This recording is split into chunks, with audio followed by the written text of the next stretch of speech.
हरे कृष्णा। तो अभी हम भगवद गीता के 10वें अध्याय के अंतर्गत श्लोक संख्या 14 पर विचार करेंगे। सर्वमेतन्नृतं मन्ये यन्मां वदसि केशव न हि ते भगवन् व्यक्तिं विदुर्देवा न दानवा। तो यहाँ पर अर्जुन कह रहे हैं सर्वम एतन्नृतं मन्ये कि हे केशव, मैं सब कुछ सत्य मानता हूँ। यन माम वदसी, जो भी आप मुझे बताते हैं। नहीं ते भगवन व्यक्तिम, तो हे भगवान आपके जो व्यक्तित्व है उसको ना तो देवता जानते हैं ना दानव जानते हैं। अब हम सुनेंगे प्रभुपाद तात्पर्य में क्या लिखते हैं। शिला प्रभुपाद की जाए।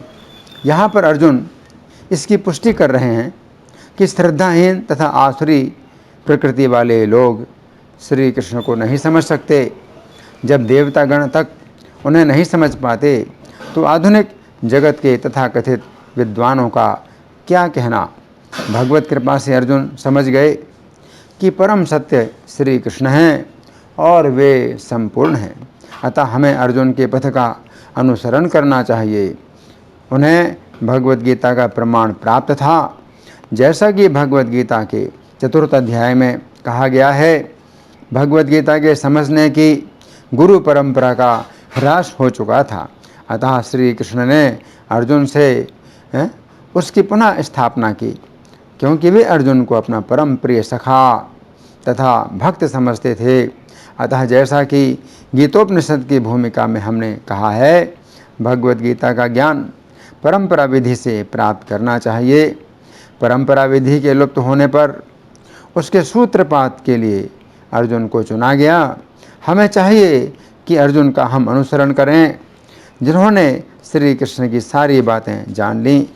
तभी हम भगवद गीता के सार को समझ सकेंगे और तभी श्री कृष्ण को भगवान के रूप में जान सकेंगे। तो यहाँ प्रभुपाद का तात्पर्य पूरा हुआ। अब हम सुनेंगे श्री भगवान ने कहा में इसकी कैसी व्याख्या हुई है।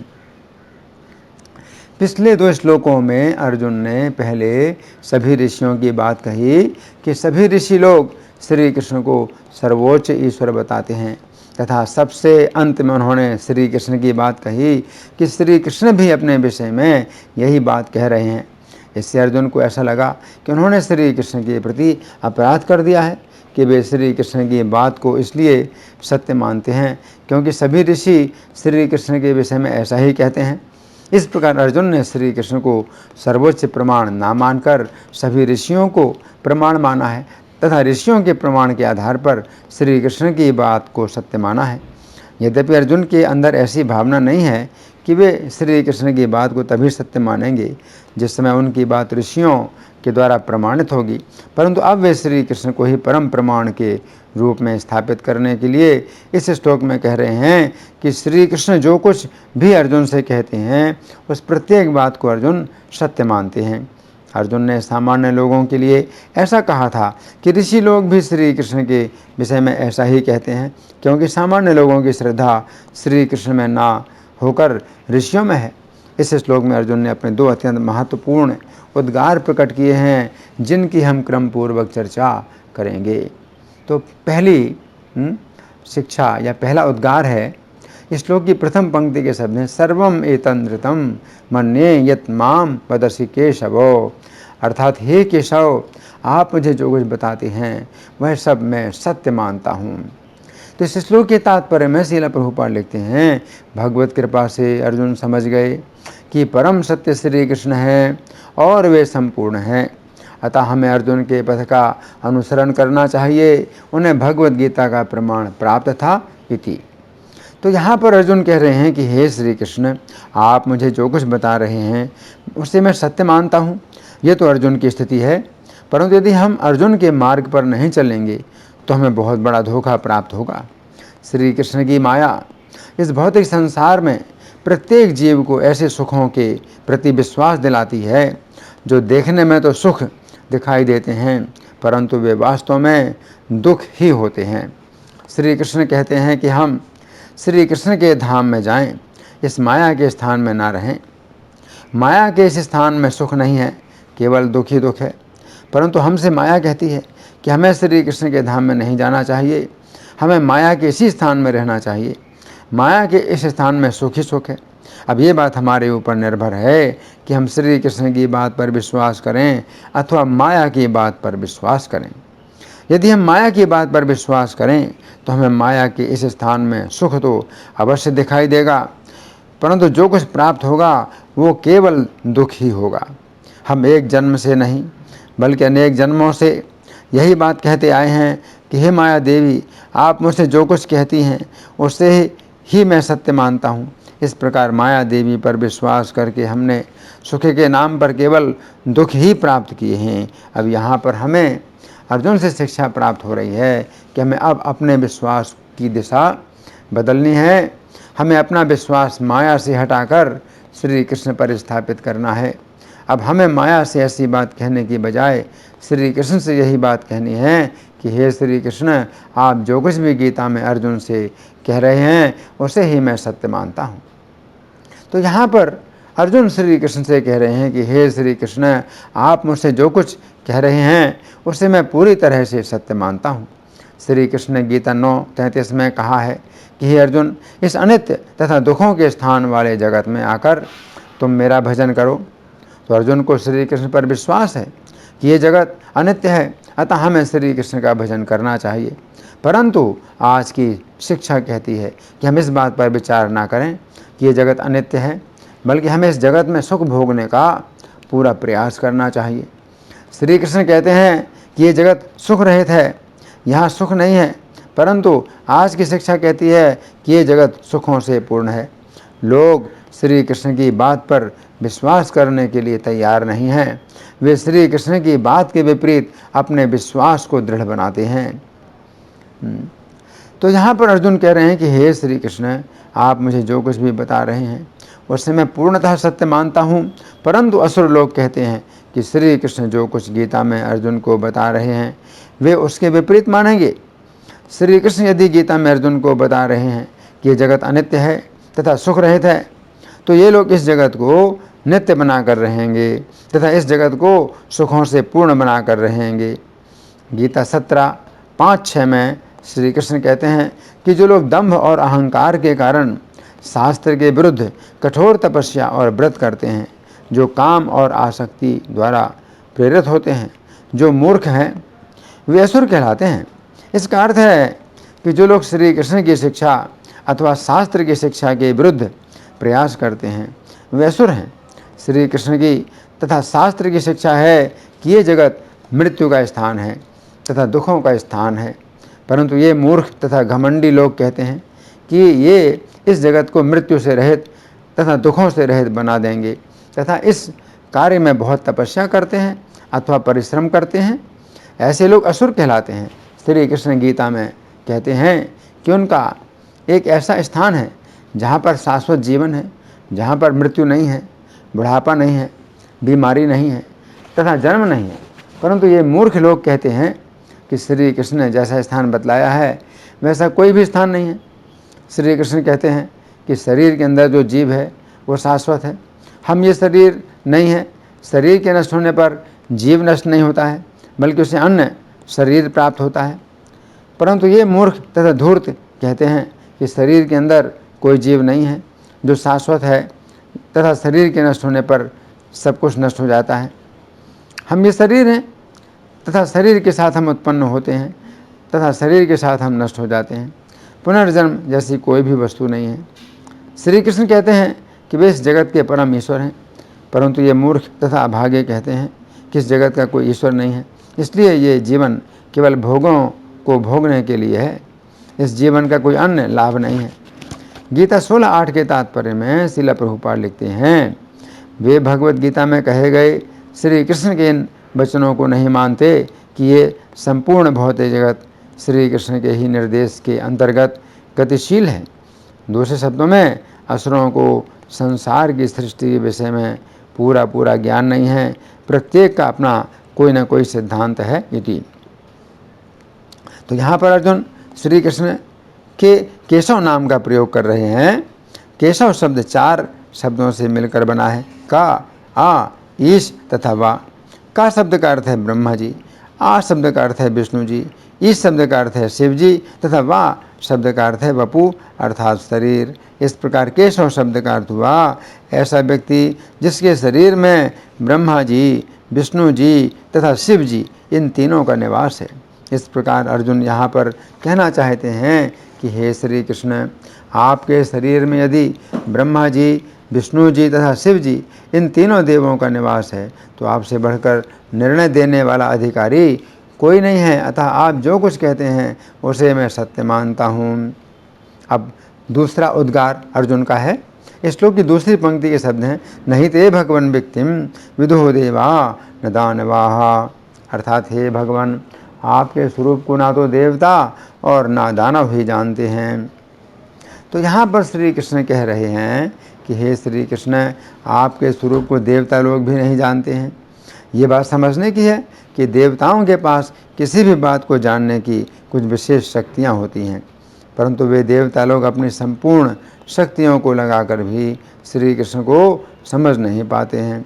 जिस समय श्री कृष्ण अपने परम धाम वापस जा रहे थे उस समय ब्रह्मा जी, शिव जी, देवी पार्वती, इंद्र आदि देवता लोग, पितर लोग, चारण लोग, यक्ष लोग, राक्षस लोग, किन्नर लोग, गंधर्व लोग तथा विद्याधर लोग आए तथा उन्होंने अपने विमानों की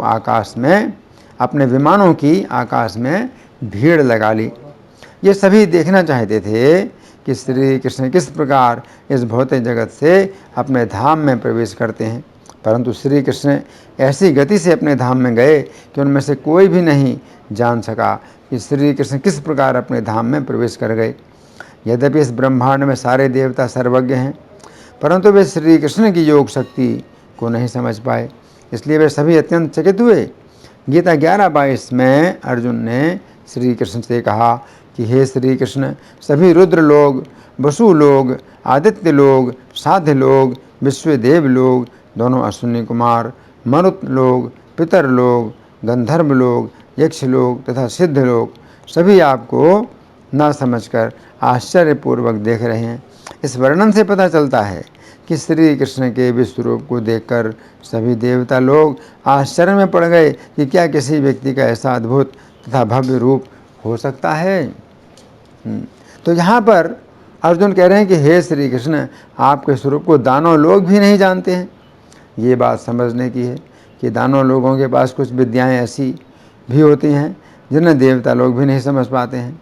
सभी दानवों में मैं दानव सबसे अधिक मायावी है, जिसने एक ऐसा कुंड बनाया था जिसमें शिवजी के द्वारा मारे गए असुरों को डालने पर वे असुर जीवित हो उठे।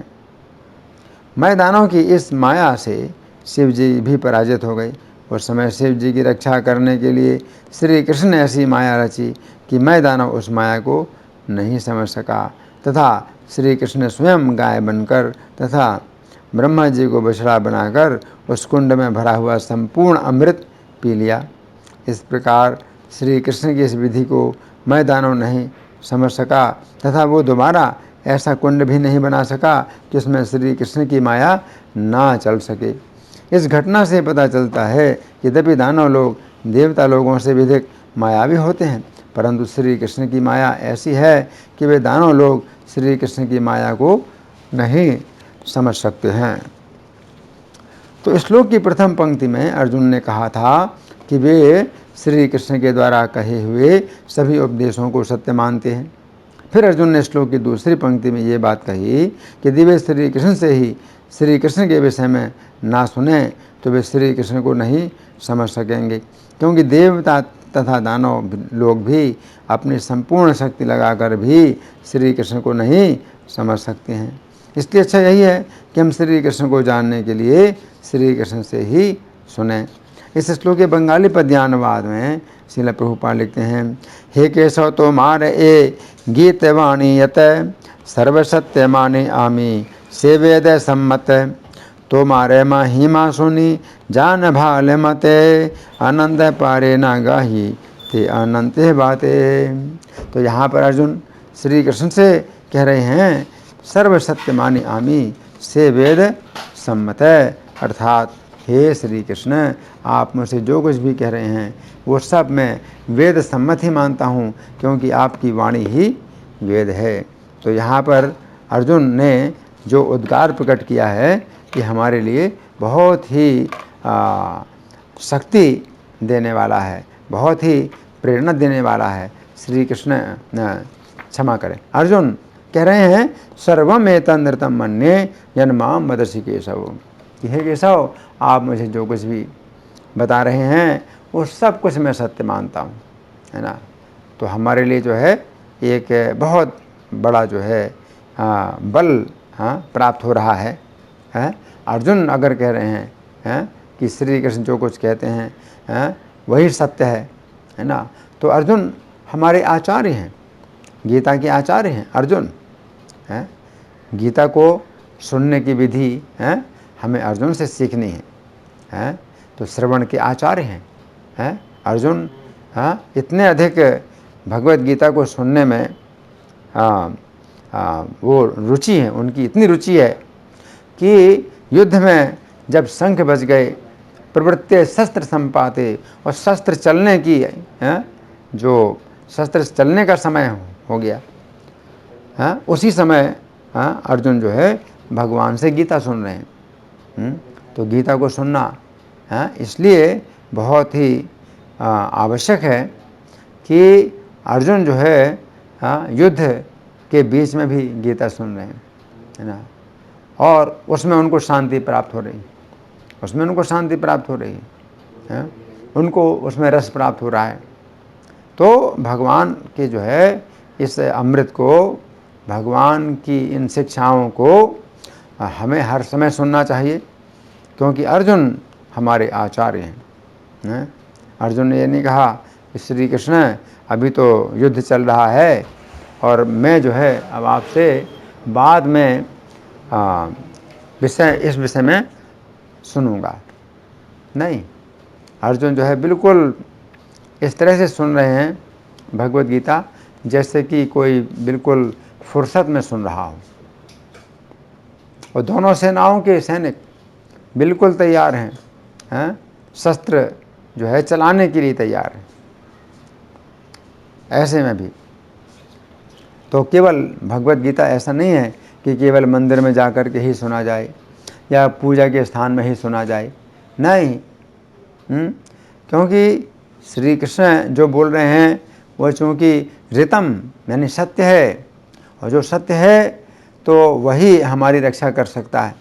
तो श्री कृष्ण जो कहें वही सत्य है, और नहीं तो हमें अपना विश्वास कहीं और जो है स्थानांतरित करना पड़ेगा। अगर हम श्री कृष्ण में अपना विश्वास ना जमाएं तो हमें अपना विश्वास किसी और में जमाना पड़ेगा। और जहाँ जहाँ हम अपना विश्वास जमाएंगे वहीं वहीं क्या होता है, विश्वासघात होता है। हमारे विश्वास को जो है धक्का लगता है, हमारा विश्वास जो है नष्ट होता है।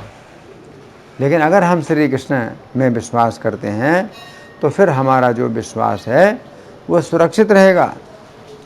तो श्री कृष्ण धोखा नहीं देने वाले हैं।